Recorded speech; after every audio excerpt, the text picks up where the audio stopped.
So we are right now in the midst of a crisis that's something unlike anything I've seen in my lifetime.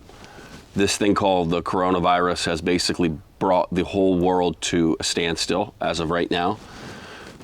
Everything is closed. Most of the businesses are closed. The ones that are open are what are considered essential services. They're operating at limited capacity. Hospitals are crowded with people getting tested for coronavirus. The unemployment rate is as high as it's been since the Great Depression. Planes aren't flying international. You can't even drive in many places across state borders.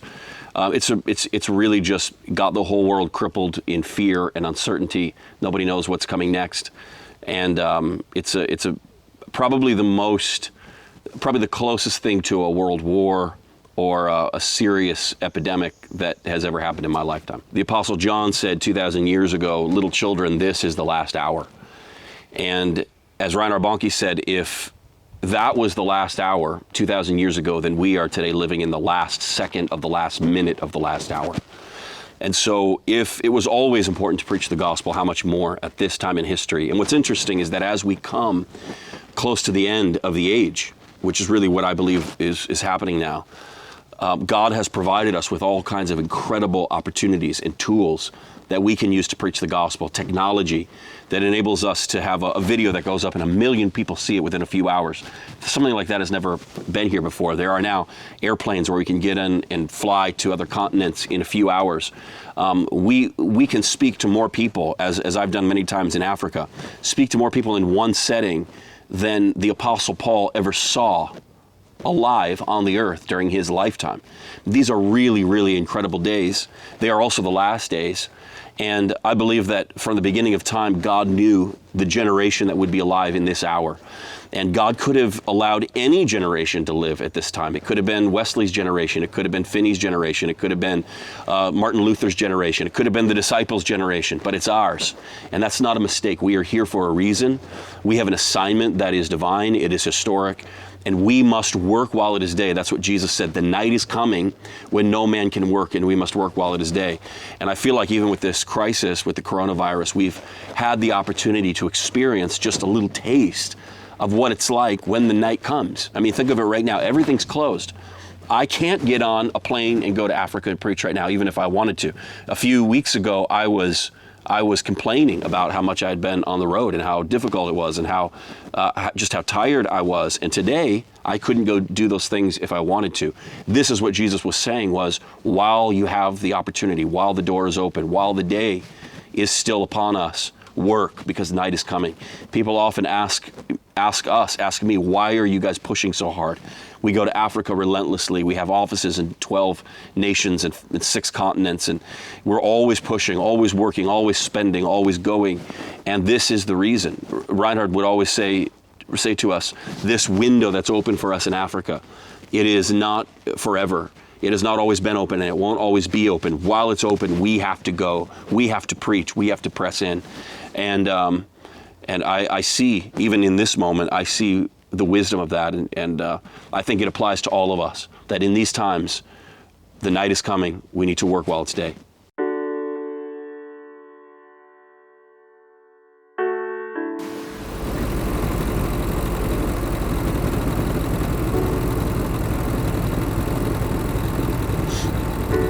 To be baptized means to be immersed, and the Holy Spirit is God. So to be baptized in the Spirit means to be immersed into God.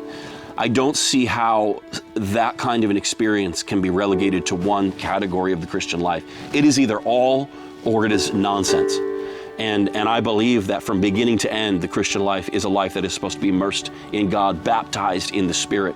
So when you ask what is the significance of it, there is no Christianity without it. There is no Christian life without it. It is everything. What happens when you have that initial experience that Pentecostals tend to equate with the baptism of the Holy Spirit, usually where they speak in tongues, where they have a encounter, physical experience with the presence of God. When that happened to me, I was a teenager, and there were a couple things that were really profound. One, my passion for the Lord was it just went up exponentially. I'd always loved the Lord, but it became a raging passion in my spirit, which was something that I'd never experienced before. Number two, I became very aware of sin in my own life and very sensitized to it. Things that I had done before without even giving a second thought, I couldn't do anymore.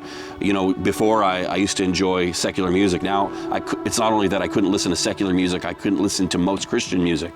It just made me very, very sensitive to sin, and it also made me very hungry for God. It gave me a great desire to preach the gospel, to win the lost. Kind of all of the elements of the Christian life that are supposed to be there, and we desire them to be at the surface and at the forefront. Those things happen automatically when the Holy Spirit sets your heart on fire. And that's why I think the baptism in the Spirit, as we're talking about now, is so important, because it makes the Christian life effortless. It makes the Christian life real. Without it, you are trying to produce in the flesh what can only be produced by the Spirit.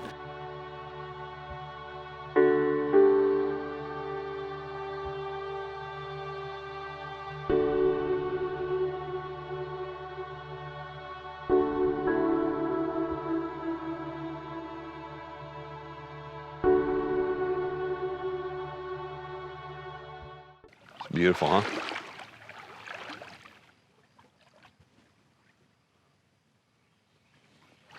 What'd you do if you saw a gator swimming towards me right now?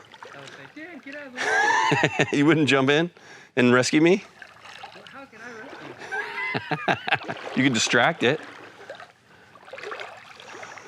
You just let me die. I see how it is.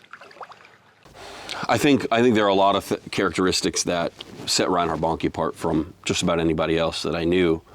A lot of those would be things that probably would have been very outward. I mean, for example, he was incredibly focused. One of the most focused people I've ever met in my life. Incredibly persistent, incredibly positive and upbeat. And I never heard him say a negative word. I mean, he was always just living and seeing things through the lens of faith. He was a remarkable preacher, very sensitive to the Holy Spirit, loved the Lord. I think for me personally, one of the things that made Reinhard Bonnke special was that despite how great of a man he was in the eyes of the world, he never was that in his own eyes. He was always small in his own eyes. And I can remember early on when I began preaching alongside of him and I was the successor to be, I can remember many times that he would put his arm around me and he would introduce me as his co-evangelist. Now remember, I was 28 years old, knew nothing about life, much less evangelism, and yet he was not ashamed to put me on the same level that he was at. And that remarkable humility and that remarkable just love for other people is one of the things that I think made it possible for Reinhard Bonnke to transition his ministry to the next generation, and it goes on.